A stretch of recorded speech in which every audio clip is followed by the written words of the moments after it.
नमस्कार दोस्तों, स्वागत है आपका मेरे यूट्यूब चैनल जीएस प्लैनेट पे। पॉलिटी के लेक्चर में आज हम लोग 23वें लेक्चर को कंडक्ट करेंगे। आज के लेक्चर में हम लोग यूनियन एंड स्टेट के बारे में पढ़ेंगे। जैसा कि हमने कॉन्स्टिट्यूशन की अगर हम बात करें तो कॉन्स्टिट्यूशन का हमने पार्ट 1 कंप्लीट कर लिया है। We have completed part 1, we have also finished part 2, part 3, part 4, 4 तक हम लोगों ने कवर कर लिया है। पार्ट 4 में हम लोगों ने यूनियन एंड स्टेट्स के बारे में पढ़ा था, थोड़ा सा जनरल इंट्रोडक्शन दिया था। पार्ट 2 में हमने सिटीजनशिप पढ़ा था, आर्टिकल 5 से लेकर 11 तक। पार्ट 3 में हम लोगों ने फंडामेंटल राइट्स के बारे में पढ़ा था, आर्टिकल 12 से लेकर 35 तक। पार्ट 4 में हम लोगों ने डीपीएसपी के बारे में पढ़ा था, directive principle of state policy जो कि आर्टिकल 36 से लेकर आर्टिकल 51 तक था। बाद में फिर पार्ट 4A भी पढ़ा था, जिसमें हमने फंडामेंटल ड्यूटीज़ के बारे में भी पढ़ाई की थी। आज हम उसके बाद पढ़ने जा रहे हैं पार्ट 5 और पार्ट 6, दोनों एक साथ चलेंगे। क्या चलेंगे? पार्ट 5। देखिए, आपसे प्रश्न पूछा जाएगा पार्ट 5 का हमारा जो संविधान है उसका पार्ट 5 किसके बारे में बात करता है? तो उसमें देखिए संघ के बारे में बात करता है। संघ मतलब यूनियन, कि यूनियन के अंदर कौन कौन आते हैं। क्लियर? और पार्ट 6 जो है वो क्या होता है, उसमें राज्य के बारे में बात करता है कि राज्य क्या है, उसकी शक्तियाँ क्या होगी, उसके तंत्र क्या होंगे, सरकार क्या होगा, राष्ट्रपति, राज्यपाल, ये सब चीज़ें पार्ट 5 और पार्ट 6 में हम लोग पढ़ेंगे। तो पार्ट 5 में संघ सरकार के बारे में बात की जाएगी और पार्ट 6 में राज्य सरकार के बारे में बात की जाएगी। तो शुरू करते हैं। पार्ट 5 और पार्ट 6 थोड़ा सा एक साथ पढ़ेंगे। ध्यान दीजिए, पढ़ने का तरीका जो इसका है रहेगा वो कंपैरेटिव रहेगा। कंपैरेटिव का मतलब देखिए, जैसा कि हम सब लोगों को पता है कि भारत का जो गवर्नमेंट का स्ट्रक्चर है वो कैसा है, वो फेडरल है। हम लोगों ने पिछले लेक्चर में पढ़ा था। फेडरल यानी कि संघीय व्यवस्था है भारत के अंदर। संघीय जो व्यवस्था होती है उसमें एक नहीं 2 स्तर पर सरकारें होती हैं। There are 2 governments in two level, on 2 level. कैसा? एक होता है यूनियन गवर्नमेंट, जो जिसे हम सामान्यतः केंद्र सरकार कहते हैं, और एक होती है राज्य की सरकार यानी कि स्टेट गवर्नमेंट होती है। अब होता क्या है, संविधान के द्वारा स्टेट गवर्नमेंट और यूनियन गवर्नमेंट यानी कि सेंट्रल गवर्नमेंट के बीच में शक्तियों का विभाजन किया होता है। कुछ शक्तियाँ स्टेट गवर्नमेंट को दी गई होती हैं और कुछ शक्तियाँ सेंट्रल गवर्नमेंट को दी गई हो। और ये विभाजन कौन करता है? संविधान करता है, कॉन्स्टिट्यूशन करती है। और कॉन्स्टिट्यूशन ने विभाजन कहाँ किया हुआ है? शेड्यूल 7 के अंदर किया हुआ है कि कौन कौन सी शक्तियाँ केंद्र को जाएंगी, कौन कौन सी राज्य को जाएंगी। ठीक है, तो इस तरह से जब शक्तियों का विभाजन है तो उसको हैंडल करने के लिए दोनों स्तर पर अलग अलग सरकारें होती हैं और उन्हीं सरकारों के बारे में हम पढ़ेंगे। जैसे कि अगर हम लोग प्रेसिडेंट पढ़ रहे हैं तो जो स्थिति प्रेसिडेंट की यूनियन में है वही स्थिति गवर्नर बोले तो राज्यपाल के राज्य में है। इसलिए जब हम प्रेसिडेंट पढ़ेंगे तो गवर्नर भी पढ़ेंगे। जो स्थिति अगर हम प्राइम मिनिस्टर की बात करें तो प्राइम मिनिस्टर की केंद्र में, वही स्थिति राज्य में सीएम की है, चीफ मिनिस्टर। जब हम पीएम कवर करेंगे यानी प्राइम मिनिस्टर को कवर करेंगे तब हम सीएम यानी कि चीफ मिनिस्टर को कवर करेंगे। तो तुलनात्मक अध्ययन करेंगे। जब हम लोग अटॉर्नी जनरल ऑफ इंडिया यानी कि महान्यायवादी पढ़ेंगे तो हम लोग उसी समय एडवोकेट जनरल ऑफ स्टेट भी पढ़ेंगे, राज्य महाधिवक्ता भी पढ़ेंगे, क्योंकि वही स्थिति जो केंद्र में एजीआई की है वही स्थिति राज्य में। तो समझ में आ रहा है ना? तो जो दोनों स्तर पर सरकारें हैं उनके काम करने के तरीके सिमिलर हैं, बस उनके दायित्व अलग अलग हैं। तो उनके दायित्व, उनकी शक्तियों को हम लोग कंपैरेटिव तरीके से पढ़ेंगे तो बहुत ही बेहतर तरीके से समझ में आएगा।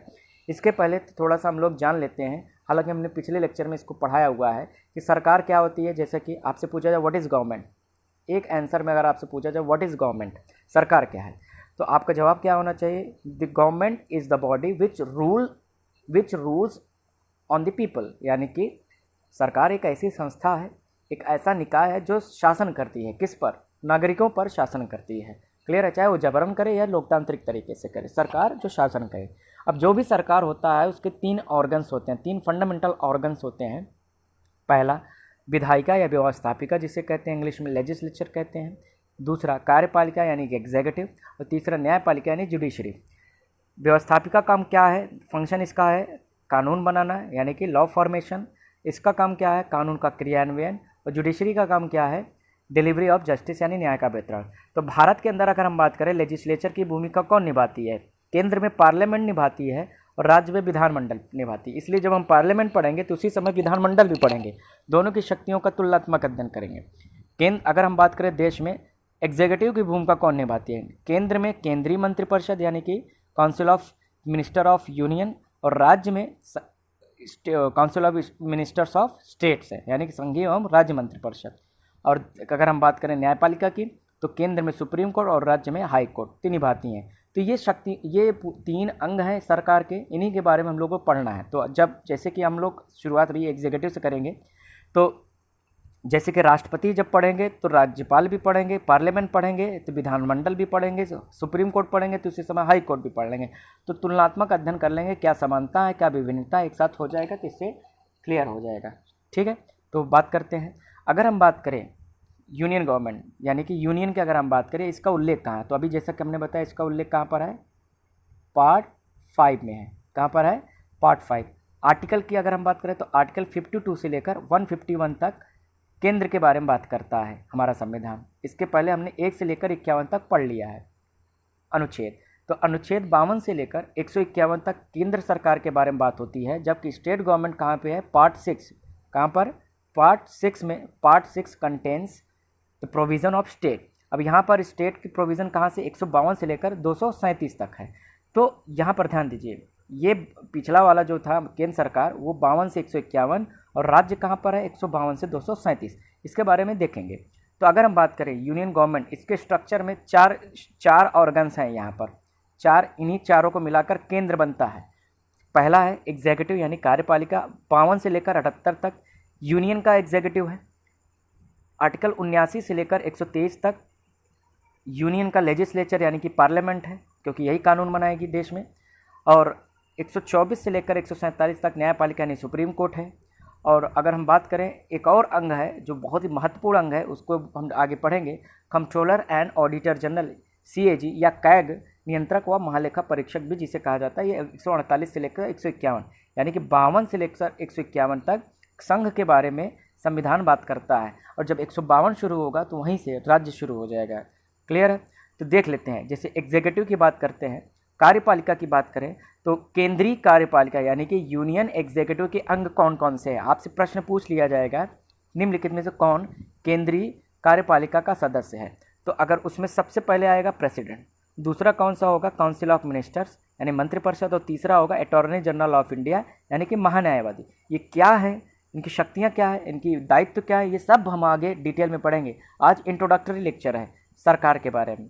तो आपसे पूछा जाए कार्यपालिका का पहला चीज़ क्या हो गया, प्रेसिडेंट, दूसरा हो गया काउंसिल ऑफ मिनिस्टर यानी मंत्रिपरिषद, और तीसरा क्या हो गया, महान्यायवादी, ठीक है, अटॉर्नी जनरल ऑफ इंडिया। यही चीज़ अगर हम राज्य की बात करें तो राज्य में जो राज्य की कार्यपालिका है आर्टिकल 153 से लेकर 167 तक है। वहाँ पर जैसे राष्ट्रपति था तो यहाँ पर क्या हो गया, गवर्नर, 153 से लेकर 162 तक। काउंसिल ऑफ मिनिस्टर यहाँ पर भी होगा राज्य का अपना, आर्टिकल 163 164, और यहाँ पर एडवोकेट जनरल है अटॉर्नी जनरल ऑफ इंडिया की जगह 165 में। ठीक है, देख लेते हैं। तो विधायिका की बात करें, कार्यपालिका हो गया, विधायिका की बात करें यानी लेजिस्लेचर यानी वो संस्था जो कानून का निर्माण करेगी। तो केंद्र के लिए कानून का निर्माण कौन करेगी, पार्लियामेंट करेगी, संसद करेगी। और इसका उल्लेख आर्टिकल 79 से लेकर 123 तक है। हालांकि 122 तक ही, 123 में राष्ट्रपति की विधायी शक्ति यानी कि अध्यादेश जारी करने की शक्ति है, वो भी देख लेंगे। तो इसलिए मैंने यहाँ पर इंक्लूड कर दिया क्योंकि राष्ट्रपति is also part of legislature, वो भी संसद का अंग है। ध्यान दीजिए, राष्ट्रपति यहाँ पर भी है, कार्यपालिका का भी वो अंग है और विधायिका का भी अंग है, क्योंकि राष्ट्रपति को तीनों प्रकार की शक्तियाँ दी गई है। इसे विधायी शक्ति भी दी गई है, कानून बनाने की शक्ति, इसे कार्यकारी शक्तियाँ भी दी गई है, और इसे न्यायिक शक्तियाँ भी मिली है, उसे न्यायिक शक्तियाँ। तो राष्ट्रपति के पास तीनों सरकारी शक्तियाँ मिली हुई है। ठीक है, हालांकि कागज़ पर ही ये शक्तियाँ हैं, असली पावर कहीं और है। वो कहाँ है आगे हम देखेंगे। तो सबसे पहले कार्यपालिका में कौन आया, प्रेसिडेंट आया। इसका उल्लेख कहाँ से कहाँ तक है, 52 से लेकर 72 तक, राष्ट्रपति और उपराष्ट्रपति दोनों मिलाकर है। फिर 74 और 75 में क्या है, मंत्रिपरिषद, जिसका हेड कौन होता है, प्राइम मिनिस्टर। उसके बाद अटॉर्नी जनरल, आर्टिकल 76। ये सारे आर्टिकल इंपॉर्टेंट है, सारे इंपॉर्टेंट हैं। फिर बात करते हैं विधायिका का। विधायिका में पहला अंग कौन होगा, प्रेसिडेंट, दूसरा राज्यसभा और तीसरा लोकसभा। प्रेसिडेंट भी संसद का अंग होता है। कभी कभी क्वेश्चन पूछ लेता है निम्नलिखित में से कौन संसद का अंग नहीं है, तो ऑप्शन में दे देगा प्रेसिडेंट, राज्यसभा, लोकसभा, इनमें से कोई नहीं। तो बहुत सारे लोग प्रेसिडेंट लगा देते हैं, जबकि president is an integral part of parliament. उसके बिना संसद की किसी भी कार्यवाही पूरी नहीं होती। जो भी कानून का निर्माण किया जाता है अगर वो लोकसभा में लाया गया है तो यहाँ पर पारित होने के बाद राज्यसभा के पास जाएगा, राज्यसभा में पारित होने के बाद प्रेसिडेंट के पास जाएगा। जब तक प्रेसिडेंट के साइन नहीं होंगे कोई भी डॉक्यूमेंट कानून का रूप नहीं लेगी। क्लियर है? हाँ, तो ये हो गए 3 अंग हो गए। और राज्यसभा जो कि अपर हाउस है पार्लियामेंट की, यानी कि उच्च सदन है, इसका उल्लेख कहाँ पर है? आर्टिकल 80 में है। फिर लोकसभा निचला सदन है, ये आर्टिकल 81 में है। जुडिशरी की बात करें, केंद्र में न्यायपालिका का उल्लेख किया गया है पार्ट 5 में ही, आर्टिकल 124 से 147 तक सुप्रीम कोर्ट की शक्तियों के बारे में, उसकी संरचना के बारे में या अन्य जो भी बातें हैं वो। फिर है controller, auditor and general CAG, इसका उल्लेख कहाँ पर किया गया? 148 से 151। ध्यान दीजिए, भारत के अंदर जो CAG है इसका काम क्या है? सीधे सीधे एक लाइन में सरकारी खातों की जांच करना, सरकारी खातों की जांच करना, मतलब ऑडिट टू पब्लिक अकाउंट्स। अब ये क्या होता है? सरकारी खाता मतलब ध्यान दीजिए, सरकार जो भी काम करती है उसमें पैसे खर्च होती है, उस पैसे को मैनेज करने के लिए बजट का निर्माण करती है। क्या बनाती है? बजट। बजट में क्या करती है सरकार? ये बताती है हर साल बजट में कि हम कहाँ से पैसा लाएंगे, कितना लाएंगे और उस पैसे को खर्च कितना करेंगे। तो एक तरफ वो अपनी राजस्व के बारे में बात करती है यानी रेवेन्यू के बारे में, और दूसरी तरफ किसके बारे में बात करती है? एक्सपेंडिचर के बारे में बात करती है, यानी कि खर्च के बारे में बात करती है। तो जितना पैसा खर्च हो रहा है क्या वो सही जगह पे खर्च हो रहा है? ऐसा तो नहीं है कि बजट में बोला गया हम सड़क बनाएंगे और उसका कुछ और मिसयूज हो रहा है। तो इस मिसयूज की जानकारी कौन लेता है? कंट्रोलर, ऑडिटर एंड जनरल यानी CAG क्या करता है? सरकारी खातों की जांच करता है कि जो पैसा जिस उद्देश्य के लिए निकाला गया था उतना ही खर्च हुआ है, उससे ज़्यादा तो नहीं हुआ या उससे कम तो नहीं हुआ है, या अगर को खर्च हुआ है तो सही जगह पे हुआ है। इस तरह की पूरी डिटेल्स वो बनाकर वो राष्ट्रपति को सौंपता है और राष्ट्रपति क्या करता है? उसे सदन में प्रस्तुत करता है, जिससे पता चल जाता है अगर सरकार ने गलत तरीके से पैसे खर्च किए हैं, अनियमित तरीके से खर्च किए तो जानकारी प्राप्त होती है। इसलिए बहुत महत्वपूर्ण संस्था हो जाती है। ये वॉच डॉग है, ये हमारी लोकतंत्र का वॉच डॉग है, लोकतंत्र का प्रहरी है। क्यों? क्योंकि ध्यान से, वॉच डॉग का मतलब आप ये एक मुहावरा है, फ्रेज है, नहीं तो आप लोग गलत समझ लीजिए। ये प्रहरी है, it is the 4th state of our government. ठीक है? हाँ, लेकिन ध्यान दीजिए जो कंट्रोलर ऑडिटर जनरल ये सिर्फ केंद्र सरकार की खातों की जांच नहीं करता, ये राज्य सरकारों के भी खातों की जांच करता है। तो हमारे देश में एकल CAG की संरचना है, हर राज्य की अपनी CAG नहीं है। समझ में आ गया? यहाँ पर एक अंतर है। अब बात कर लेते हैं स्टेट गवर्नमेंट की, बात कर लेते हैं राज्य सरकार। इसमें 3 ही हैं, कार्यपालिका यानी एग्जीक्यूटिव, विधायिका यानी कि विधानमंडल, न्यायपालिका यानी कि जुडिशरी। आर्टिकल 153 से 167 तक कार्यपालिका, आर्टिकल 168 से 213 तक विधायिका, आर्टिकल 214 से 237 तक न्यायपालिका। अब इसके अंदर इंटरनल क्लासीफाई कर लेते हैं इसको। कार्यपालिका का पहला अंग क्या हो गया? गवर्नर, 153 से लेकर 162 तक। दूसरा अंग कौन हो गया? Council of ministers for states यानी कि राज्य की मंत्रिपरिषद, आर्टिकल 163 और 164। फिर तीसरा है महाधिवक्ता, आर्टिकल 165। तो ये हो गए कार्यपालिका। अगर विधायिका की बात करें तो विधायिका में कौन है? 168 से 213 तक। सबसे पहले इसमें क्या आएगा? गवर्नर ही आएगा, वहाँ पर भी था, यहाँ पर भी है। वहाँ पर राष्ट्रपति था, यहाँ पर गवर्नर है यानी राज्यपाल। दूसरा लेजिस्लेटिव काउंसिल, विधान परिषद। ध्यान दीजिए 3 वर्ड है, विधानमंडल, विधान परिषद और विधानसभा, तीनों अलग अलग वर्ड है। विधान परिषद, विधानसभा और गवर्नर मिला के विधानमंडल बनता है। जैसे राष्ट्रपति, लोकसभा, राज्यसभा मिलाकर संसद बनता है, वैसे राज्यपाल, विधान परिषद और विधानसभा मिलाकर विधानमंडल बनता है। विधान परिषद जिसे ऊपरी सदन कहा जाता है, ये राज्यसभा का समांतर है राज्यों में, आर्टिकल 169 में इसका उल्लेख है। और लेजिस्लेटिव असेंबली आर्टिकल 170 में है। ध्यान दीजिए भारत के सभी राज्यों में ये व्यवस्था नहीं है। ज़्यादातर राज्यों में गवर्नर के बाद लेजिस्लेटिव असेंबली होती है, विधान परिषद नहीं होता है। केवल भारत में इस समय 6 राज्यों में विधान परिषद की संरचना है। कहाँ कहाँ? उत्तर प्रदेश, बिहार, महाराष्ट्र, कर्नाटक, आंध्र प्रदेश और तेलंगाना। तो कितने हो गए? 1 2 3 4 5 6 7 हो गए, 7 हो गए, यानी 7 राज्यों में है। जम्मू कश्मीर में भी था लेकिन जम्मू कश्मीर में अब भंग हो गया। तो 7 राज्यों में ही विधान परिषद है, बाकी सभी राज्यों में विधान परिषद नहीं है, केवल विधानसभा है। क्यों है ऐसा, क्या कारण है, वो सब आगे हम पढ़ेंगे। न्यायपालिका की बात करें राज्यों में, तो राज्य का जो सबसे ऊपर न्यायिक सदन होता है वो कौन होता है? हाई कोर्ट होता है, उच्च न्यायालय। 214 से 231 तक इसका उल्लेख है। और इसके नीचे अधीनस्थ न्यायालय हैं, सबऑर्डिनेट कोर्ट जिन्हें कहते हैं, या निचली अदालत, या जिसे हम लोअर कोर्ट भी कहते हैं। जिला न्यायालय या सत्र न्यायालय, जो इस तरह के न्यायालय होते हैं, ये सारे अधीनस्थ न्यायालय होते हैं। इनका उल्लेख आर्टिकल 233 से लेकर 237 तक हुआ है। तो ये था बेसिक इन्फॉर्मेशन। हम लोग जो पढ़ेंगे अब इसके बाद वो पढ़ेंगे, एक एक करके पढ़ेंगे। ध्यान दीजिए हमारे पढ़ने का तरीका क्या होगा। हम सबसे पहले शुरू करेंगे एग्जीक्यूटिव, राष्ट्रपति पढ़ेंगे। जब राष्ट्रपति इधर पढ़ेंगे तो केंद्र की तरफ से, तो इधर पढ़ लेंगे क्या, राज्यपाल। तो दोनों का तुलनात्मक अध्ययन कर लेंगे। उसके बाद जब यहाँ पर पढ़ेंगे राष्ट्रपति ख़त्म करने के बाद काउंसिल ऑफ मिनिस्टर, केंद्र की भी और राज्य की दोनों पढ़ेंगे। फिर उसके बाद अटॉर्नी जनरल पढ़ेंगे, यहाँ की भी और राज्य की महाधिवक्ता। फिर इसको ख़त्म करने के बाद विधायिका जाएंगे, प्रेसिडेंट पढ़ ही चुके होंगे। राज्यसभा, लोकसभा पढ़ेंगे। उसके बाद न्यायपालिका और पढ़ेंगे, सीएजी पढ़ेंगे। तो इस तरह से पढ़ते हुए सरकारों को ख़त्म करेंगे।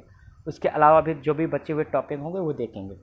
क्लियर है? तो ये पढ़ने का हमारा तरीका रहेगा, समझ में सब आएगा, चिंता मत कीजिए। अभी तो आज केवल एक इंट्रोडक्शन हुआ है इसका। नेक्स्ट लेक्चर में हम लोग राष्ट्रपति और राज्यपाल के बारे में डिटेल में पढ़ेंगे। तो थैंक यू, आज के लिए इतना ही। आप लोग को ये पीडीएफ का जो इस लेक्चर का जो पीडीएफ है वो आपको मेरे टेलीग्राम चैनल पे मिल जाएगा। टेलीग्राम चैनल को ज़रूर ज्वाइन कीजिए। धन्यवाद आपका।